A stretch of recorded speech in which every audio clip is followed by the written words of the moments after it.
وخاتم أئمة المعصومين الكهف الحسين وغياث المستر المستكين ملجأ الهاربين وعصمة المعتصمين أرواحنا وأرواح العالمين لتراه بمقدمه فداه عجل الله تعالى فرجه الشريف واللعنة الدائمة الباقية على أعدائهم وقتلتهم وغاصب حقوقهم والشاكين فيهم والمنحرفين عنهم أجمعين. أما بعد فقد قال الله الحكيم في كتابه الكريم: أعوذ بالله السميع العليم من الشيطان الرجيم. بسم الله الرحمن الرحيم. ألم أعهد إليكم يا بني آدم ألا تعبدوا الشيطان فإنه لكم عدو مبين وأن اعبدوني هذا صراط مستقيم. صلوات بر محمد وآل.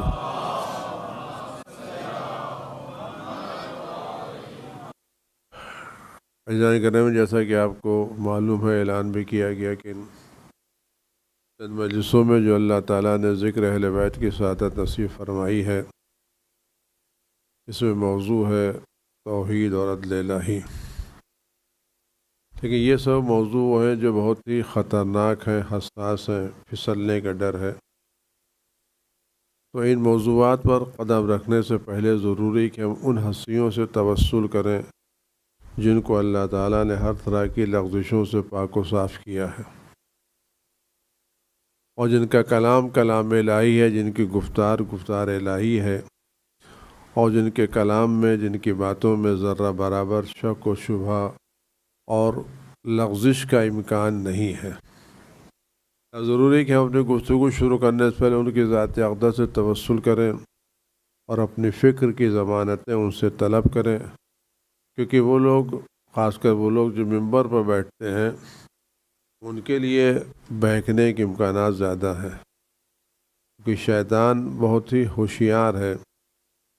وہ بجائے اس کے کہ مجمع میں ہر ایک کے پاس جائے اور اس کی فکر میں کوئی بات ڈالے، ایک ہی کو پکڑ لینا، تو ایک کو پکڑ لے کے بلکہ خود بخود اس کے قابو میں آ جائیں گے. اس ایک کو محفوظ رہنے کے لیے ایک ہی ذریعہ ہے جس کو خداوند عالم نے مستحکم قلعہ قرار دیا ہے، اور یہ وہ قلعہ ہے جس میں شیطان کا گزر نہیں ہے. شیطان ہر ایک پر قابو پا سکتا ہے، لیکن امام وقت تک اس کی رسائی نہیں ہے، اہل بیت تک اس کی رسائی نہیں ہے، لیکن اہل بیت کے چاہنے والوں تک اس کی رسائی ضرور ہے. اس لیے جیسا کہ آپ کو معلوم ہے کہ گفتگو شروع کرنے ضروری کہ ہم اپنے امام وقت سے توسل کریں، ایک اپنی فکر کے لیے اور دوسرے خود اس مجلسوں کے لیے، کیونکہ مجلسیں ہماری نہیں ہیں. ہم مجلسوں میں شریک ہوتے ہیں، صاحب اعضا فرزند امام حسین ہے، اصلی وارث اعضا امام عصر کی ذات ہے، اور آج انہی کی ذات کی بنا پر یہ مجلسیں باقی ہیں. یہ رواج، یہ جو کچھ بھی اس وقت ہو رہا ہے وہ امام عصر کی عنایتوں سے ہو رہا ہے. اگر امام عصر علیہ السلام کی عنایتیں ہمارے شامل حال نہ ہوتی تو ہم زبان پر یا حسین کا نام بھی نہیں لا سکتے تھے. لہذا شرافت کا تقاضا یہ ہے، اور ضرورت بھی، کہ ہماری بات شروع کرنے سے پہلے اپنے امام عصر کے لیے توسل کریں اور اپنی زندگی میں ان سے مدد چاہیں تاکہ مدد کریں اور ہمارا کام آگے بڑھے. خدا کی بارگاہ میں دستبند پروردگار، تجھے اپنی عظمتوں کا واسطہ، اپنی کبریائی کا واسطہ، اپنے رحمان کے ہمارے امام وقت حضرت حجت ابن الحسن عسکری صلوات اللہ السلام علیہ کو ہر آفت و بلا سے محفوظ فرما، ہر طرح کے رنج و غلم کو خود وجود مقدس سے دور فرما، ان کو ہر طرح کی صحت و سلامتی عنایت فرما، اور ان کے ظہور صدقے میں دنیا کو عدل انصاف سے پر فرمائے، ظلم و جور سے پاک فرمائے، اور عزاداران سید الشہداء دنیا میں جہاں بھی ہیں، جس لباس بھی ہیں، ان کی جان مال عزت و آبرو محفوظ رہے، اور تمام کوتاہیوں کے باوجود، تمام خامیوں کے باوجود ہماری یہ مجلس ہمارے امام وقت کی بارگاہ میں شرف قبولیت حاصل کرے، اور ان کے لمحہ مبارک پر خوشی کا سبب قرار پائیں، اور ان کے لیے ہمارے لیے دعائیں نکلیں۔ اور ان چند لمحات میں جو خدا بند عالم نے ذکر اہل بیت علیہ السلام کی توفیق دی ہے، خدا توفیق دے کہ شیطانی وسوسوں سے مارا سے محفوظ رہتے ہوئے کچھ ایسی باتیں اس گناہ گار زبان پر جاری ہو سکیں جو خدا رسول کی خوشنودی کا سبب ہوں، اور ہماری اور آپ کی بہتری۔ ان سب کے لیے اپنے امام کی سلامتی کی دعا کرتے ہیں، اور انہی سے بہترین توفیقات کی درخواست کرتے ہیں۔ اعوذ باللہ السمیع العلیم من الشیطان الرجیم، بسم اللہ الرحمن الرحیم۔ اللہم کن ولیک الحجۃ ابن الحسن صلواتک علیہ وعلی آبائہ فی ہذہ الساعۃ وفی کل ساعۃ ولیا وحافظا وقائدا وناصرا ودلیلا وعینا حتی تسکنہ ارضک طوعا وتمتعہ فیہا طویلا۔ صلوات بھیجو۔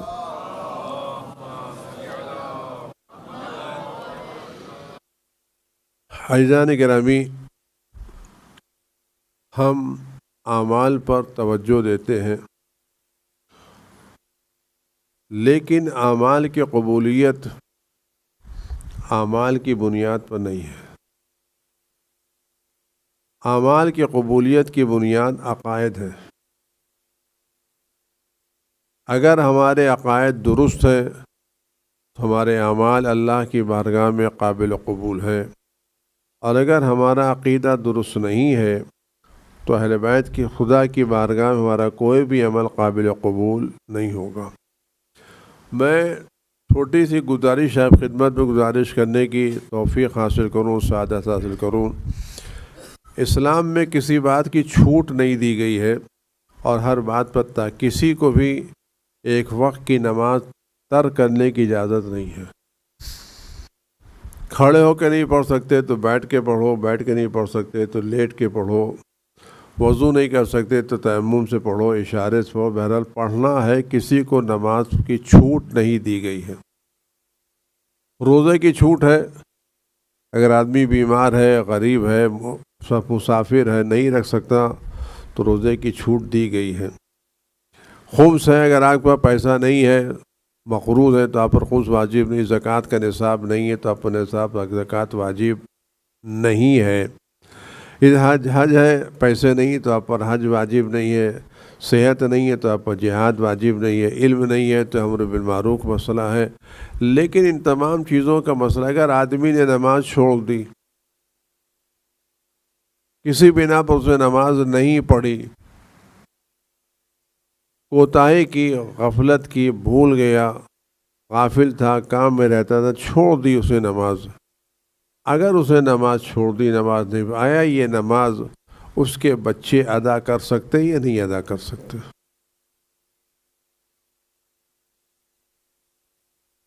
چھوڑ دی نماز اس نے کسی بنا پر، صحیح چھوڑنے کی اجازت نہیں ہے، اور نماز بھی ہم کو پڑھنا ہے تو اول وقت پڑھنا ہے۔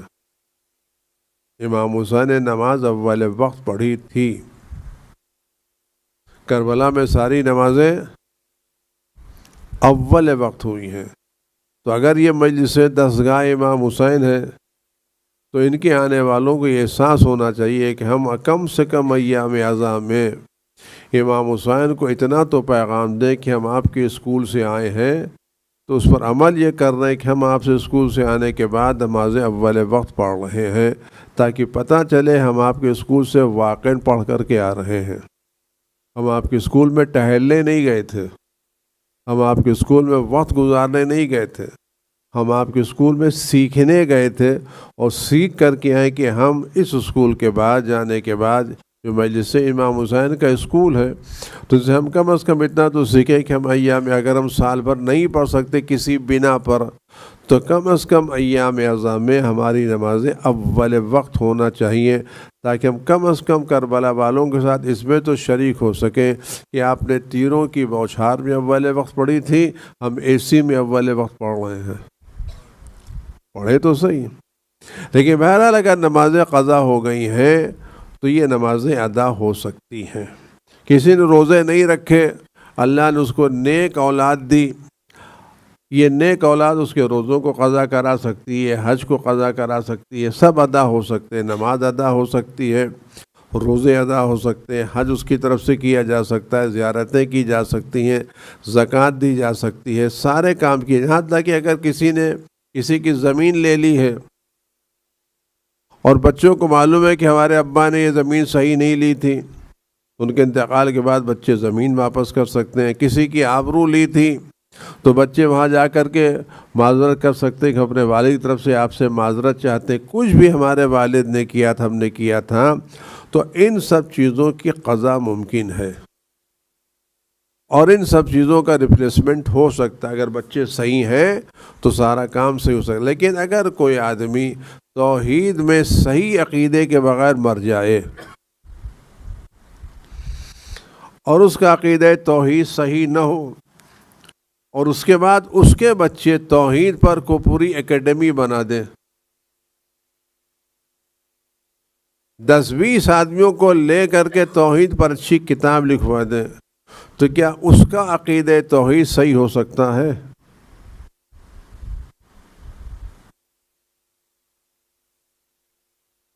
نماز قضا ہے تو ادا ہو جائے گی، میں پھر کہہ رہا ہوں اس میں چھوٹ نہیں ہے، ہم کو نماز پڑھنا ہی پڑھنا ہے، اس میں کوئی کوتاہی کی گنجائش نہیں ہے۔ لیکن بالفرض اگر کوتاہی ہو گئی تو یہ کوتاہی قابل جبران ہے، اس کو صحیح کیا جا سکتا ہے، بچے ٹھیک کر سکتے ہیں۔ لیکن اگر عقیدے میں کوئی کمی رہ گئی اور ہمارا عقیدہ توحید صحیح نہیں ہوا تو دنیا کی کوئی طاقت ہمارے اس عقیدے کو صحیح نہیں کرا سکتی۔ اگر اصول دین میں کوئی بھی عقیدہ ایسا ہے جو ہمارے پاس صحیح نہیں ہے تو دنیا کی کوئی طاقت ہمارے اس عقیدے کو ہمارے مرنے کے بعد صحیح نہیں کرا سکتی۔ یہ ضروری اس بات کی ہے ہم دیکھیں کہ آیا ہماری توحید صحیح ہے صحیح نہیں ہے۔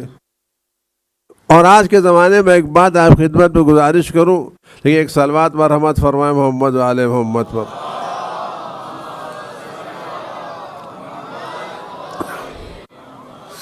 اس بات کو سوچیں، آیا خدا بند عالم نے اپنا دین جو بھیجا تو کیا ہمیں یہ آزادی دی ہے ہم اس کے دین میں جو عقیدہ چاہیں، جو نظریہ چاہیں، جو فکر چاہیں رکھیں، خدا قبول کر لے گا؟ خدا نے جو دین بھیجا، اسلام بھیجا ہے کہ تم توحید پر اقرار کرو، تو خدا نے کہا جاؤ مانو کہ جو تم توحید کا عقیدہ لے کے آؤ گے وہ ہم قبول کر لیں گے، جو عدل کے بارے میں سوچو گے وہ قبول کر لیں گے، جو امامت کے بارے میں سوچو گے وہ قبول کر لیں گے، جو نبوت کے بارے میں سوچو گے وہ قبول کر لیں گے۔ آیا خدا نے یہ آزادی، یہ اختیار ہم کو دیا ہم جو چاہیں عقیدہ رکھیں خدا قبول کرے گا؟ اگر یہی کام تھا تو خدا نے انبیاء کو کائے کو بھیجا؟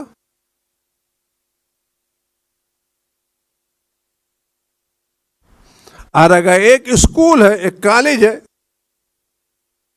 اس میں ایک سبجیکٹ رکھا گیا ہے فزکس پڑھ کر کے آؤ، اور اس کا کوئی سلیبس نہیں ہے،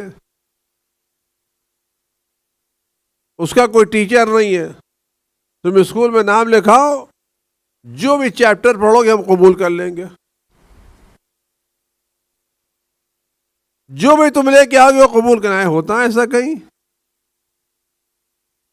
اگر آپ کسی اسکول میں، کسی کالج میں پڑھ رہے ہیں تو آپ کو وہ سلیبس پڑھنا پڑے گا جو اس کالج والوں نے پڑھایا ہے۔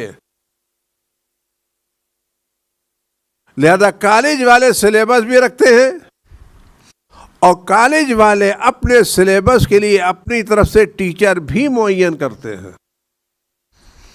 یہ ٹیچر کیوں معین کرتے ہیں؟ کسی بھی کالج میں آپ چلے جائیے، خالی آپ کو کتاب نہیں دیتے،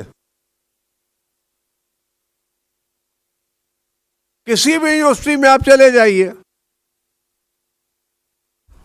آپ کو خالی فزکس کی، کیمسٹری کی کتاب نہیں دیں گے، آئی ٹی کی کتاب نہیں دیں گے، کتاب کے ساتھ ساتھ آپ کو ٹیچر بھی معین کریں گے تاکہ آپ اس کتاب سے صحیح سمجھ سکیں جو کالج سمجھانا چاہتا ہے.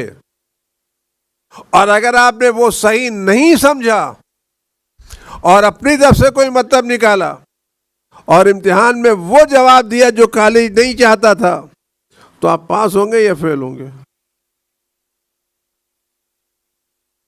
کیا آپ دلیل دے سکتے کہ میں تو یہ سمجھ رہا تھا، میری سمجھ میں تو بات ہوتا ہے. کالج کیا کہتا؟ ہمیں آپ کی سمجھ کا مطلب ہے ہم نے کتاب بھی معین کی ہے اور ہم نے ٹیچر بھی اس لیے معین کیا ہے تاکہ آپ ہمارے اعتبار سے سمجھیں، نہ کہ اپنے اعتبار سے. خدا نے بھی یہی کام کیا. خدا نے کتاب کے ساتھ ساتھ رسول بھیجا تاکہ قرآن سے وہ سمجھو جو ہم سمجھانا چاہتے، وہ نہ سمجھو جو تم سمجھنا چاہتے ہو. اگر خالی ہم کو اختیار دیا ہوتا تو رسول کو بھیجنے کی کیا ضرورت تھی؟ اور یہ جملہ ان لوگوں سے تو اچھا لگتا ہے جن لوگوں نے رسول کے بعد اللہ سے رابطہ توڑ لیا، لیکن ہم سے جملہ اچھا نہیں لگتا کیونکہ ہم نے رسول کے بعد رابطہ توڑا نہیں ہے. آج بھی ہمارا رابطہ امامت کے ذریعے سے خدا سے برقرار ہے. آج بھی ہمارا خدا نے آج بھی ہمارے لیے رہبر کیوں رکھا ہے؟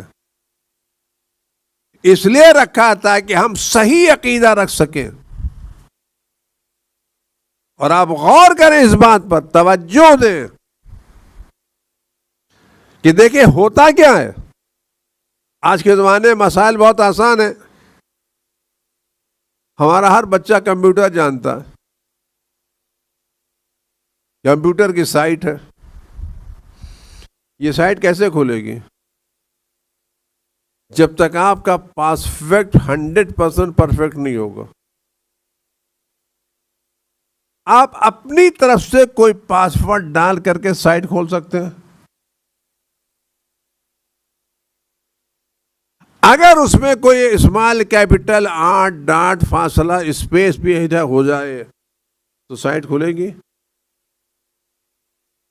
نہیں کھلے گی نا. آپ کتنے ایکسپرٹ کیوں نہ، آپ ماہر ہوں، لیکن اگر آپ کو وہ سائٹ کھولنا ہے تو آپ کو وہ پاسورڈ ڈالنا پڑے گا جو اتھرائز پاسورڈ ہے. اس میں آپ ڈاٹ اور اسپیس وغیرہ نہیں کر سکتے. تو جب ہم دنیا کی سائٹ میں کچھ نہیں کر سکتے تو خدا کی سائٹ بغیر عقیدے کے کیسے کھلے گی؟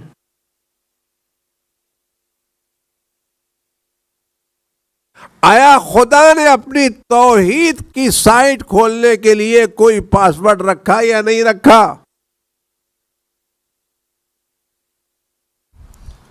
انبیاء علیہ السلام جو توحید لے کر کے آئے، اور خدا نے ہم سے عہد علی ما عہد علیکم یا بنی آدم اللہ تعبدوا الشیطان، اے فرزندان آدم کہ ہم نے تم سے یہ معاہدہ نہیں لیا تھا، تم سے میثاق نہیں لیا تھا کہ تم شیطان کی عبادت نہیں کرو گے، کیونکہ وہ تمہارا کھلا ہوا دشمن ہے. وَأَنِ اعْبُدُونِی، اور صرف میری عبادت کرو گے، یہی صراط مستقیم ہے. تو یہ جو خداوند عالم نے ہم سے اپنی عبادت کا مطالبہ کیا ہے، تو جب تک ہم خدا کو پہچانیں گے نہیں، اس وقت تک ہم خدا کی عبادت کریں گے کیسے؟ یہ موضوعات ذرا سا آپ کو خشک لگیں گے. میں بار بار کہہ رہا ہوں، ان موضوعات میں آپ کو سونے کی اجازت تو ہے، دوسرے پر گرنے کی اجازت نہیں ہے. ایک سلوات میں محمد والے محمد.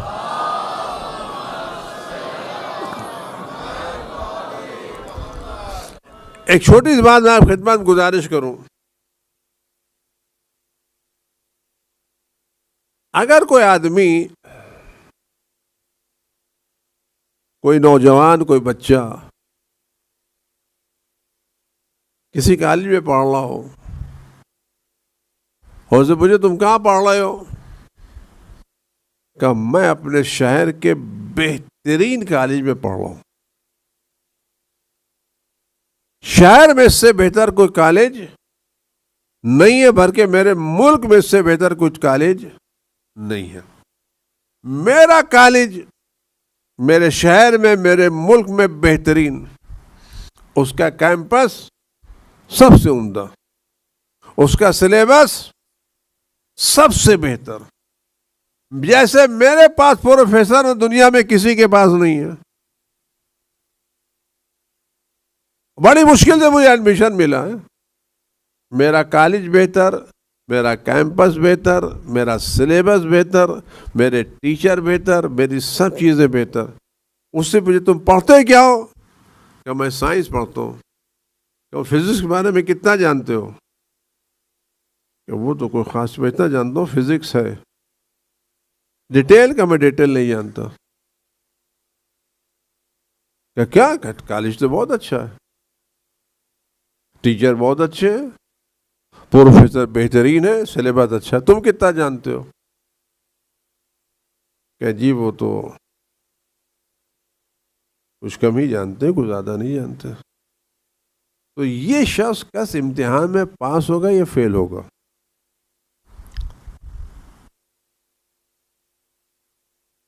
اور جو فزکس کی زیادہ معلومات نہیں ہے، کیمسٹری نہیں جانتا، آئی ٹی نہیں جانتا، جو میدان وہ نہیں جانتا، لیکن تعریف بہت کرتا، صاحب دیکھیں نا میرے پاس بلہ لگا ہوا، لیبل لگا ہوا، میں کالج کا آدمی ہوں،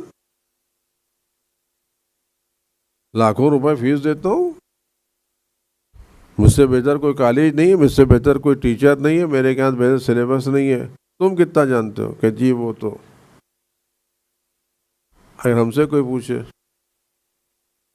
کہ ہمارے مذہب سے بہتر کوئی مذہب نہیں، قرآن سے بہتر کوئی کتاب نہیں، آل محمد سے بہتر کوئی معلم نہیں، سب سے نمایاں ہم ہیں، توحید کے بارے میں تم کتنا جانتے ہو، تو کیا جواب دیں گے ہم؟ کہ کہہ تو دیا اللہ ایک ہے، توحید کہ اللہ ایک ہے، اگر اللہ ایک جملہ آپ غور کریں، ایک چھوٹا چھوٹا بچہ ہے جو بھی کے جی میں جا رہا ہے، وہ گھر آتا ہے تو بچے پوچھتے کیا کہتے ہیں، وہ ٹوئنکل ٹوئنکل لٹل اسٹار پڑھتا ہے، بابا باب بلیک شپ پڑھتا ہے۔ اگر یہ بچہ 25 برس کا ہو جائے اور اسے پوچھا جائے کیا پڑھتے ہو، ٹوئنکل ٹوئنکل لٹل اسٹار، بابا بابا بلیک شپ، تو آپ کیا کہیں گے؟ آپ اس 25 سال کے بچے سے پوچھیں گے کیا پڑھ رہے ہو، تو کہے گا بابا بابا بلیک شپ، ٹوئنکل ٹوئنکل لٹل اسٹار۔ اچھا لگے گا، برا لگے گا؟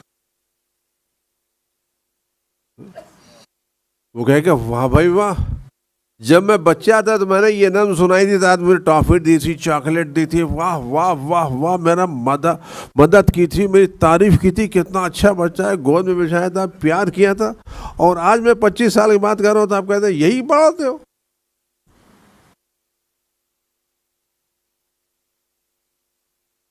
یہ بات صحیح ہے اس کی غلط ہے؟ کہ بھائی آپ ہی تھے، دوسرا مجھے تصویر یاد دیکھیے، تصویر دیکھے تھے کہ وہ ویڈیو دیکھیے، میرا کیسا پیار کر رہے ہیں آپ، مجھے چاکلیٹ دے رہے ہیں، فلاں دے رہے ہیں، فلاں دے رہے ہیں، اور اب میں آپ سے کہہ رہا ہوں ٹنگ، آپ کہتے ہیں تو بات صحیح ہے غلط ہے؟ تو یہ تو اللہ ایک ہے، ہم کو تو بچپنے میں سکھایا گیا تھا، اگر آج بھی ہم اتنا ہی کہیں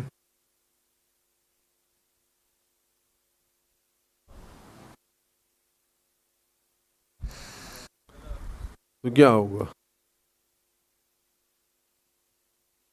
اس کا مطلب ہے ہم عمر کے اعتبار سے بڑھے، فکر کے اعتبار سے نہیں بڑھے ہیں۔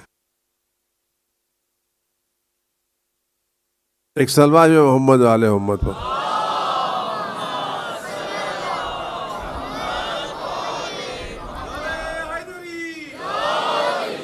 ایک صلوات ہمارے امام وقت کی سلامتی کے لیے بھیجیں آپ حضرات.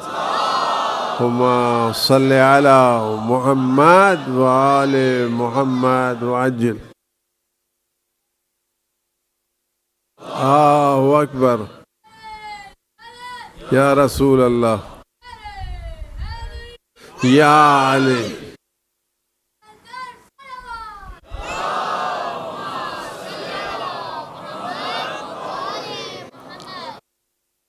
اگر آج ہم سے کوئی پوچھے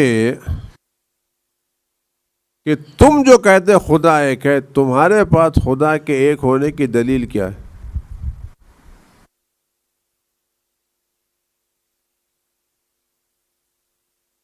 ہم سے کوئی پوچھے، تم کہتے ہو اللہ اکبر، اللہ ایک ہے، اللہ ایک ہے، اللہ ایک ہے، اللہ ایک ہے، تو تمہارے پاس اللہ کے ایک ہونے کی دلیل کیا ہے؟ ان ابا نے کہا ہے، ابا نے سکھایا ہے. جب سے ہم نے آنکھ کھولی اللہ ایک کو مانا ہے. اور کیا، جب ہم بول نہیں سکتے تب بھی اماں ہماری انگلی پڑھ کہتے اللہ ایک. ابا نے سکھایا اللہ ایک، گھر والوں نے سکھایا اللہ ایک. وہ ساری باتیں درست. تمہارے پاس اللہ کے ایک ہونے کی دلیل کیا ہے؟ کہہ تو دیا اماں نے سکھایا اللہ ایک، ابا نے سکھایا اللہ ایک، کہہ تو دیا. اگر دوسرا پلٹ کے کہے اگر تمہاری اماں نے سکھایا اللہ ایک اور تمہاری اماں کی بات، تمہاری والدہ کی بات تمہارے لیے حجت ہے، تو کیا میری والدہ کی بات حجت نہیں؟ کیا تمہاری ابا نے سکھایا اللہ ایک، میری اماں نے سکھایا خدا کوئی، بھگوان کوئی اور. تم نے بچپن میں سیکھا اللہ ایک، میں نے بچپن میں سیکھا بھگوان کوئی اور. تو اگر تمہاری والدہ تمہارے لیے معتبر ہے، تمہاری والدہ ہمارے لیے معتبر ہے یا نہیں ہے؟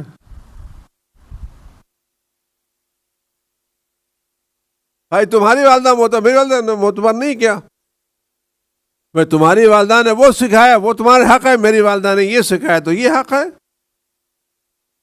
اگر ماں ہی معتبر ہے تو سب کی مائیں معتبر ہے نا.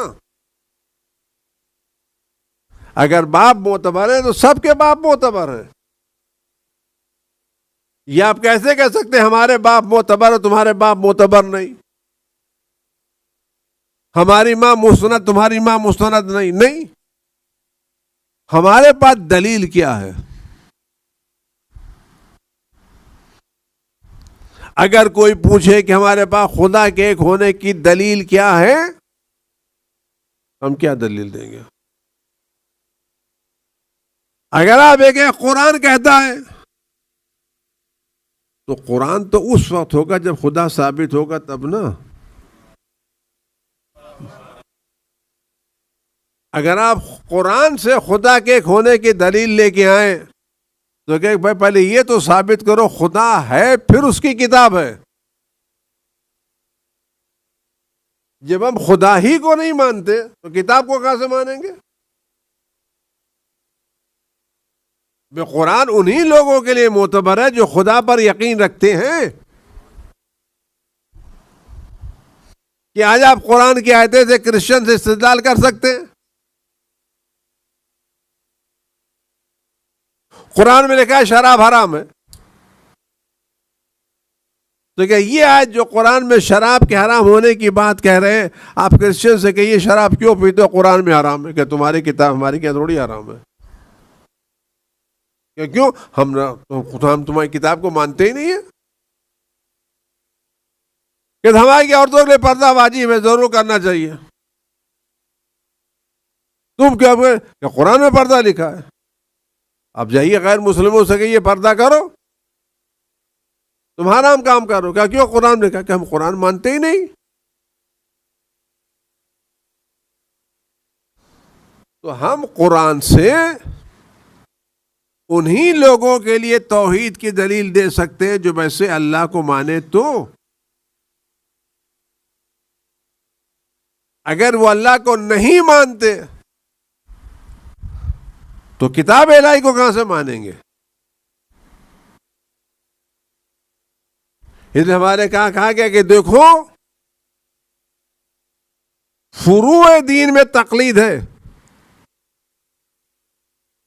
اصول دین میں تقلید نہیں ہے. اصول دین تم کو اپنی عقل سے تسلیم کرنا ہے. لیکن ہمارے کے ہر چیز الٹی چلتی ہے. ہمارے سارے عقائد اصول دین میں تقلید کے ہیں، فروع دین میں ہم مجتہد ہیں. جہاں تقلید کرنا چاہیے وہاں مجتہد ہے، جہاں اجتہاد عقل کا وہاں مقلد ہے. اور اتنے بڑے مقلد ہیں کہ ہم اپنے گھر میں نانی اماں اور دادی اماں کے فیصلے سے ہٹ کر کے کچھ کر نہیں سکتے. یہ کام مت کرو، وہ کام مت کرو، وہ کام مت کرو، وہ کام مت کرو، وہ نحس ہے، وہ بد ہے، اس میں اچھا نہیں ہے، وہ فلاں کیا کیا ہمارے کیا ہوتا چلا آیا ہے. آپ غور کریں تھوڑی دیر کے لیے. میں آپ کو زحمت نہیں دینا چاہتا، کیونکہ میں آپ سے بات عرض کرنا چاہ رہا. آپ غور کریں، اگر کوئی آدمی واقعی امتحان میں اچھے نمبروں سے پاس ہونا چاہتا ہے تو اس کو اپنا سلیبس پوری طرح سے دلیل کے ساتھ آنا چاہیے، نہیں آنا چاہیے.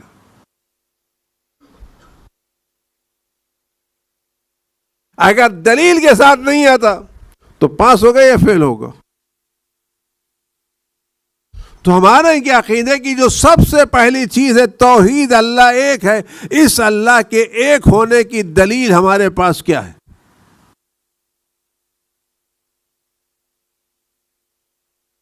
آپ غور کریں، سوچیں. اگر آپ ہماری ہدایت کر سکتے ہیں، ہماری مدد کر سکتے ہیں تو ہم آپ سے استفادہ کریں گے.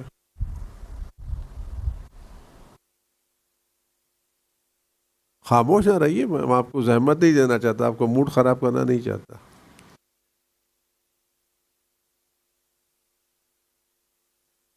آپ سوچے تو صحیح کہ خدا کے ایک ہونے کی دلیل کیا ہے ہمارے پاس. اللہ نے کہا تو پہلے اللہ ثابت ہو تب تو کہیں گے نا. آخر آپ سوچ لیے پھر بتائیے مجھے. میں آپ کو زیادہ زحمت نہیں بنے کہ آپ جا کے آپ کی نیندیں خراب ہو. لیکن اسلام عقل کا مذہب ہے، اسلام تحقیق کا مذہب ہے. اسلام نے عقل پر پابندی نہیں لگائی ہے. اسلام کہتا ہے یجعل اللہ الرجس علی الذین لا یعقلون. خدا کہتا ہے خدا نے ان لوگوں کو نجس قرار دیا جو اپنی عقلوں کا استعمال نہیں کرتے. یجعل اللہ الرجس علی الذین لا یعقلون. خدا نے ان لوگوں پر نجاست لکھ دی ہے جو اپنی عقل کا استعمال نہیں کرتے.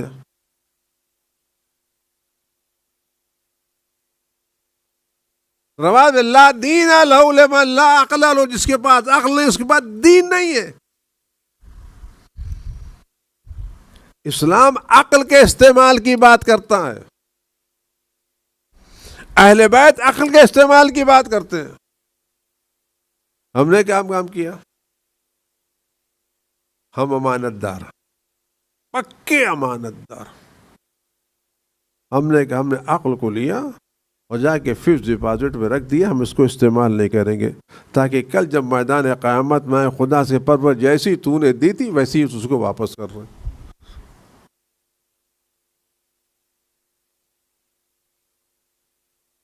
امانت کا تقاضا ہے کہ آپ نے جو نوٹ ہمارے پاس 10 سال پہلے رکھوائے تھے ہم آپ کو وہی نوٹ آج واپس کر رہے ہیں. ہم نے اس کو بدلا نہیں ہے. جس بینڈ ربر بینڈ میں آپ نے باندھا تو ربر بینڈ بھی وہی ہے، پاکٹ بھی وہی ہے، کاغذ بھی جیسے ہم آپ کا امانت دار ہیں. تو ہمیں پروردگار جیسی تو نے ہم کو بچپنے میں عقل دی تھی ہم نے اس کو ایسا بچا کے رکھا ہے کہ بڑھوتی میں ویسی تجھ کو واپس کر رہے ہیں تاکہ ہم امانت میں خیانت کار نہ کہلائیں. آیا خدا اس سے راضی ہے؟ خدا کہتا ہے ہم نے عقل دی ہے تاکہ تم سب سے پہلے مجھے پہچانو. میں نے دیا تم کو پہچاننے کے لیے. یہ بات کو دو مرحلے ہمارے کیا ہیں؟ ایک مرحلہ یہ ہے کہ خدا ہے، اور ایک مرحلہ خدا ایک ہے۔ خدا ہونے کے سب قائل ہیں، لیکن خدا کے ایک ہونے کے قائل نہیں ہیں لوگ۔ اور خدا ہے، ہر جگہ موجود ہے، لیکن ہم دیکھتے نہیں ہیں، ہم اس کو پہچانتے نہیں ہیں۔ آپ کسی گھر میں تشریف لے جاتے ہیں اور آپ کو دیوار پر ایک اچھی قسم پینٹنگ نظر آتی ہے، نقش و نگار نظر آتے ہیں، سجی ہوئی دیوار نظر آتی ہے، بہترین پلر نظر آتے ہیں، عمدہ قسم کے صوفے نظر آتے ہیں، تو آپ تعریف کرتے ہیں کاریگر کی نہیں؟ میں کہاں سے کاریگر لے کے آئے، کہاں سے انجینئر لے کے آئے، کہاں سے فلاں لے کے آئے، وہاں سے وہ لے کے آئے؟ تو آپ کہیں اما نہیں، میں ہم سو رہے تھے، اور ایک ہفتے کے بعد دیکھا دیوار میں خود بخود نقش ابھر کے آ گیا۔ کوئی قبول کرے گا؟ آگے آئے گئی دیوار کا نقش خود بخود ابھر کے نہیں آ سکتا، تو کیا کائنات یا خود بخود وجود میں آ سکتی ہے؟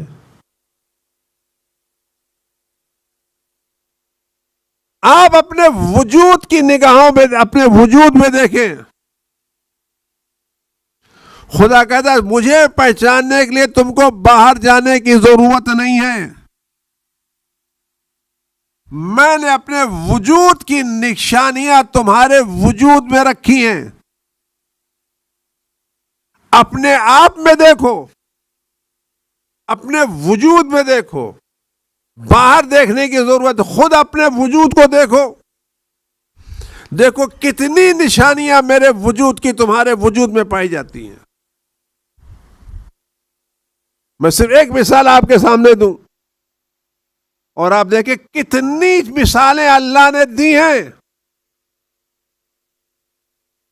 آج دنیا میں بڑا کام کیا، کارنامہ کیا، ترقی کی، کیمرہ بنایا ہے۔ پہلے کیمرے الگ ہوا ہوتے تھے، اب جب سے موبائل آ گیا ہے نا،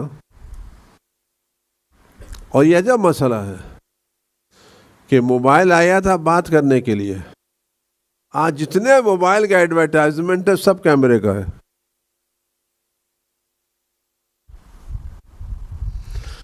آپ جتنے بھی اشتہار دیکھ لیجئے، سب میں موبائل کے کیمرے کی تصویر ہے۔ تو بھائی کہو نا کیمرہ بیچتے ہو، موبائل کیا کو بیچتے ہو؟ سب کا، لیکن یہ چیز ڈیولپ ہو رہی نہیں ہو رہی ہے۔ کل کیمرہ کچھ اور تھا، آج کیمرہ کچھ اور ہو گیا، کل کچھ اور ہوگا، کل کچھ اور ہوگا، پرسوں کچھ اور ہوگا، نرسوں کچھ اور ہوگا، 5 سال کے بعد کچھ اور ہوگا۔ دیکھیے ایک کیمرہ خدا نے ہمیں قرار دیا ہے ہماری آنکھوں میں، روز اول سے لے کے آج تک اس کیمرے میں کچھ امپرومنٹ ہوا ہے؟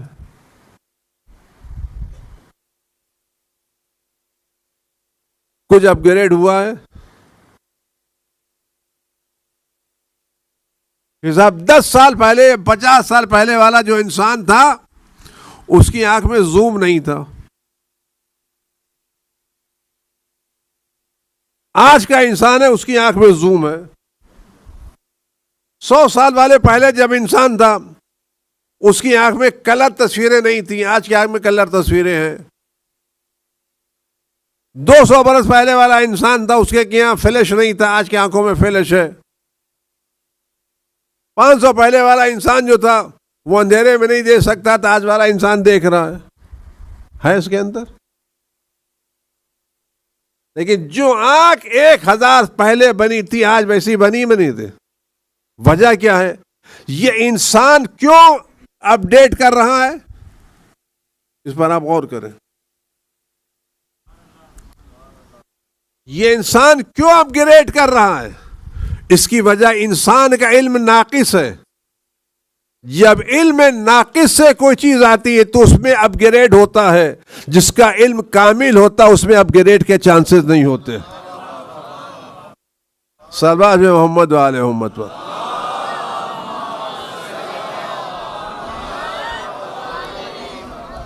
ایک اور صلوات محمد وآل محمد.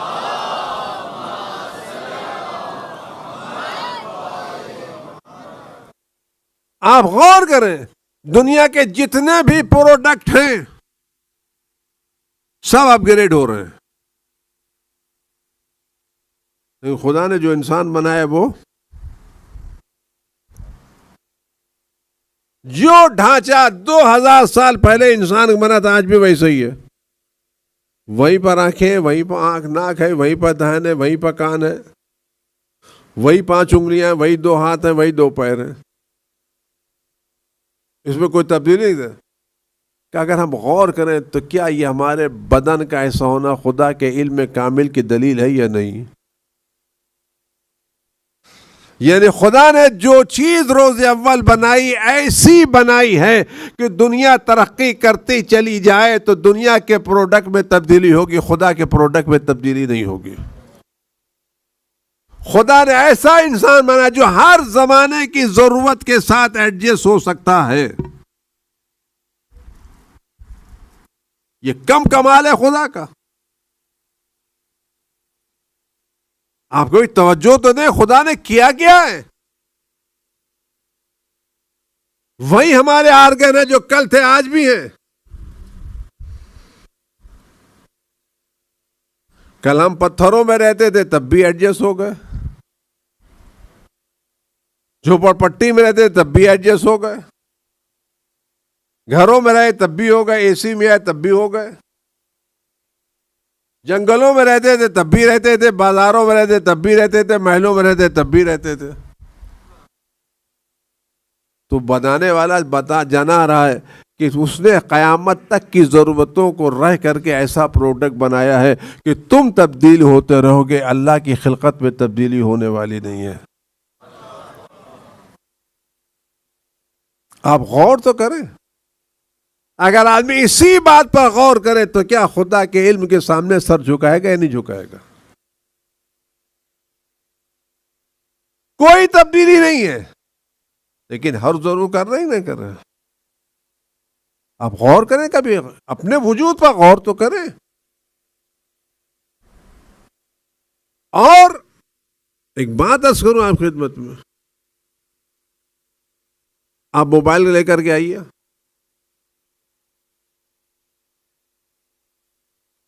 امریکہ موبائل یہاں نہیں چلتا،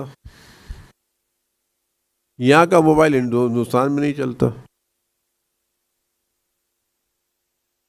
نہیں چلتا نا. آپ کو اپ گریڈ کرنا پڑے گا. وہاں کی چیز کچھ اور ہے، یہاں کی چیز کچھ اور ہے.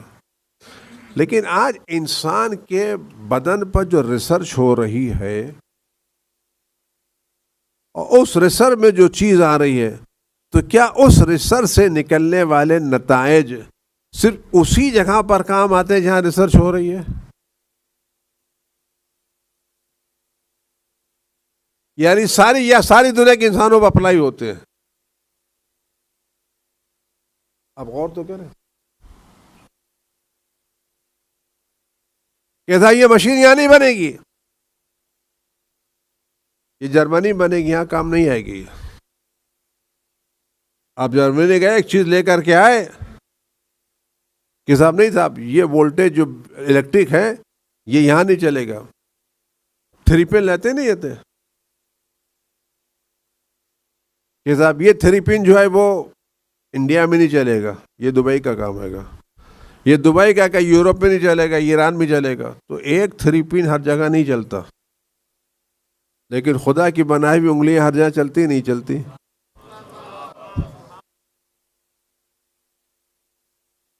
آپ بتائیں تو صحیح. ایک بجلی کا 3 پن ہر جگہ نہیں چلتا، سب کا الگ الگ لگا ہوا ہے. لیکن خدا کی بنائی ہوئی انگلیاں، تو اگر سب جگہ ایک ہی انگلیاں چل رہی، پتہ نہیں بنانے والا ایک ہی ہے، تبھی تو فرق نہیں ہے.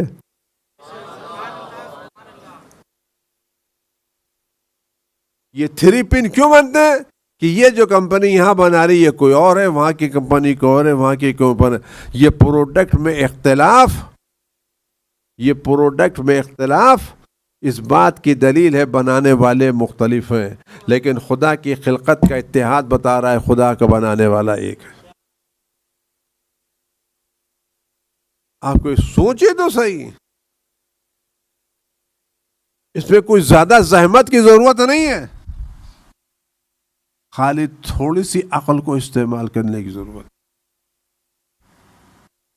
خدا کہتا وفی انفسکم افلا تبصرون، ہم تمہیں اپنے وجود میں دکھاتے، دیکھو تو صحیح ہم دکھتے یا نہیں دکھتے۔ وفی انفسکم، تمہارے وجود میں، باہر نہیں۔ دل کے آئینے میں ہے تصویر یار، دل کے آئینے میں تصویر یار، ایک ذرا گردن جھکائی دیکھ لی۔ چمن میں ہر طرف جستجو تیری ہے، جس پھول کو سونگھتا ہوں بو تیری ہے۔ چمن میں ہر طرف جستجو تیری، جس پھول کو سونگھتا ہوں وہ بو تیری۔ میں آپ کے سامنے کتنی مثالیں دوں؟ آپ کبھی خدا کی قدرت دیکھیں تو صحیح۔ چھوٹی مثال دے کے بعد تمام کو واقعہ باتیں اللہ نے توفیق دے کلرز کروں گا۔ آپ زمین میں ایک دانہ ڈالتے ہیں، گلاب کے پھول کی بات لے لیجیے آپ۔ گلاب کے پھول کا زمین میں کاشت کرتے ہیں نہیں کرتے؟ یہ پودا اوپر نکلتا ہے، پانی ایک ہے، زمین ایک ہے، کھاد ایک ہے، ہوا ایک ہے، سورج ایک ہے، روشنی ایک ہے، سب کچھ ایک ہے، الگ الگ کچھ بھی نہیں ہے۔ زمین ایک، پانی ایک، کھاد ایک، روشنی ایک، ہوا ایک، ماحول ایک، سب کچھ۔ لیکن اسی میں سے کچھ ہری پتی بنتی ہیں، کچھ کانٹے بنتے ہیں، کچھ پھول بنتے ہیں۔ پھولوں میں نزاکت آتی ہے، کانٹوں میں عجب چیز آتی ہے۔ اسی زمین سے پھول نکلتا، خوشبو لے کے نکلتا ہے، اور اسی کے بغل میں پتی ہوتی ہے، اس میں خوشبو نہیں ہوتی۔ تو اس کا مطلب ہے ساتھ رہنے سے ضرورت نہیں کہ اثر قبول بھی کر لیا جائے۔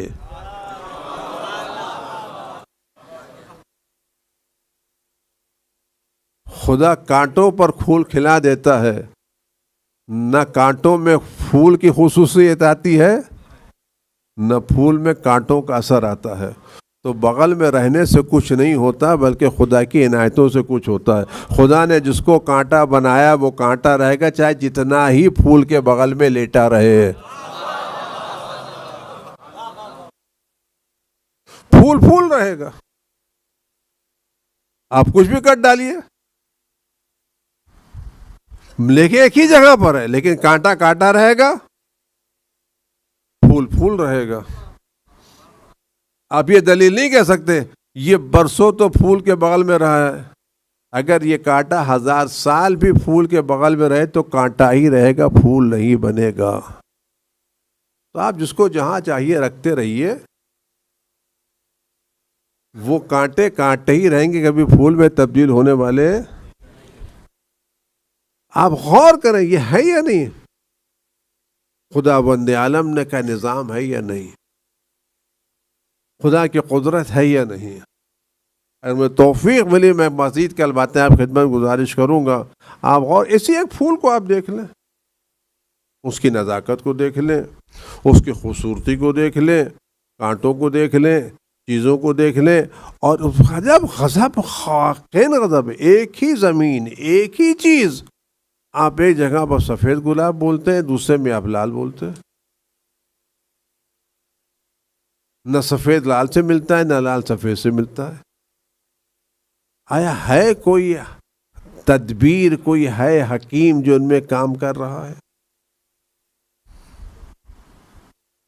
خدا ہمیں اپنے وجود میں اپنے آپ کو دکھا رہا فی انفسکم۔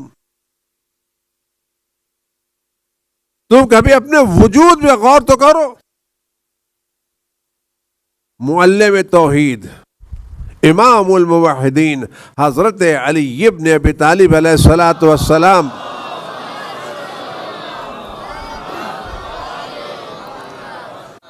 واقعی امام الموحدین علی ابن ابی طالب. دنیا والوں نے اہل بیت کا ساتھ چھوڑ کر کے صرف اپنے کو خلافت سے محروم نہیں کیا ہے. خدا نے اہل بیت کو چھوڑ کے اپنے کو توحید سے محروم کیا ہے, حقائق سے محروم کیا ہے, معرفت سے محروم کیا ہے. مولا فرماتا تزعم انک جرم صغیر, تم اپنے کو ایک چھوٹی سی چیز سمجھتے ہو. وفیک انطوی العالم الاکبر, تمہارے وجود میں ایک بڑی کائنات پوشیدہ ہے.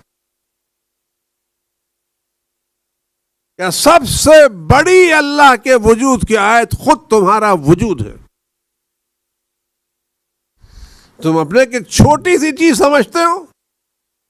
اتزعم انک جرم صغیر, ایک چھوٹی سی چیز ہو, جرثومہ ہو. فیک انطوی العالم الاکبر, تمہیں کائنات اکبر چھپی ہوئی ہے. ہم غور تو کر اپنے وجود کی گہرائیوں میں. خدا ہم کو کیا کیا چیزیں دی ہے, کیا کہ جاتے کہ بقیہ باتیں میں اللہ نے توفیق دی اور امام کی عنایت شامل حال رہی تو کل عرض کروں گا. عزاداری دھیرے دھیرے اپنے اختتام کو آگے بڑھ رہی ہے, لیکن سچ پوچھئے تمہارا دل بھرا نہیں ہے. ابھی ہم حسین پر جی بھر کے رو نہیں سکے. یہ ایام سفر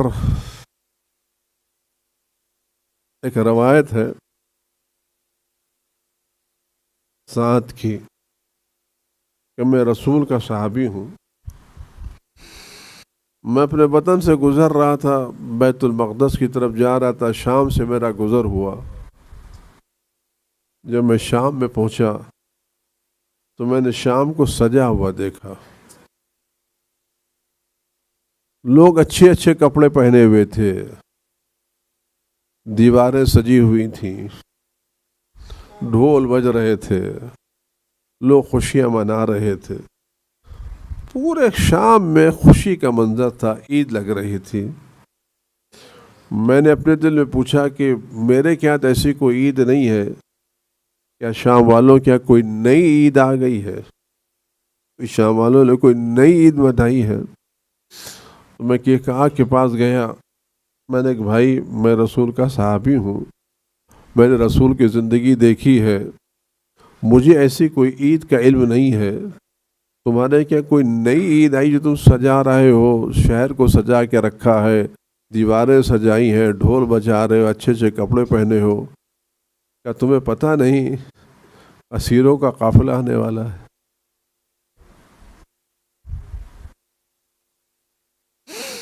ایک شخص نے یزید کے خلاف خروج کیا تھا, مارا گیا ہے.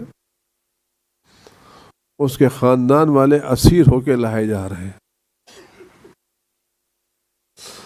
پہلے میں کھڑا ہو گیا, میں نے دیکھا پورا شہر سجا ہوا ہے اور باب الساعات سے کچھ لوگ لائے جا رہے ہیں.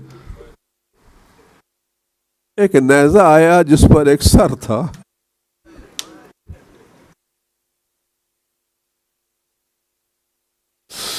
جس سے نور برس رہا تھا. اس کے پیچھے اور بھی کچھ سر تھے اور اس کے پیچھے بے کجاوا اونٹوں پر کچھ بیویاں سوار تھیں جن کے سروں پر چادریں نہیں تھی.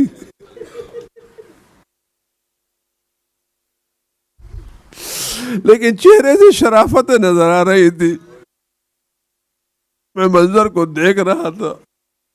اس کے بعد دیکھا ایک جوان جو ان کے ساتھ ساتھ چل رہا تھا. اس کے ہاتھوں میں ہتھکڑیاں تھی, پیروں میں بیڑیاں پڑی ہوئی تھی, گلے میں خاردار تو لٹکا ہوا تھا. وہ بھی ان کے ساتھ ساتھ چل رہا تھا, ساتھ ساتھ چل رہا تھا, ساتھ ساتھ چل رہا تھا. میں اس کے پاس گیا, اللہ سلام غور کرے, میں اس کے پاس گیا. میں نے کہا خدا کا شکر ہے کہ جس نے یزید کو کامیاب کیا تم کو ناکام کیا. اس نے سنا, یہ جملہ مجھے کہہ دینا آسان ہے، لیکن سید سجاد نے جملہ سنا ہوگا۔ عزیزانو آپ غور کریں اس جملے کو، غور کریں باتوں کو، میں کہہ نہیں سکتا کہ اس میں اثر کتنا ہوا ہوگا۔ وہ بیبیاں جن کا کھلا سر کبھی آسمان نے نہیں دیکھا ہوگا، وہ زینب جب اپنے نانا کے مزار کی زیارت کو جاتی تھی، میں نے سنا ہے علی علیہ السلام ان کو رات میں لے کے جاتے تھے، چراغ گل کر دیتے تھے، بنی ہاشم کو عورتوں کے ساتھ لے کے جاتے تھے تاکہ کوئی میری زینب کا قد نہ دیکھ سکے۔ تو جس زینب نے اس ماحول میں آنکھ کھولی ہو، آج وہ زینب اس انداز سے آ رہی کہ اس کے ہاتھ پسے گردن سے بندھے ہوئے ہیں، اور تماشا دیکھنے والے تماشا دیکھ رہے ہیں۔ لوگ کہتے ہیں کہ آل محمد کا تماشا دیکھ کے وہ جوان کے پاس گیا جس کے ہاتھوں میں ہتھکڑیاں تھی، پیروں میں بیڑیاں تھی، گلے میں خاردار تھے، پڑا ہوا تھا۔ میں نے کہا شکر اس خدا کا، اس نے مجھ کو دیکھا۔ کیا تم قرآن پڑھنا جانتے ہو؟ کیا میں جانتا ہوں۔ کیا تم نے آئے مودت پڑھی ہے؟ اللہ صلی اللہ علیہ وسلم کا پڑھی ہے؟ کہ جن کی مودت کا وعدہ کیا گیا وہ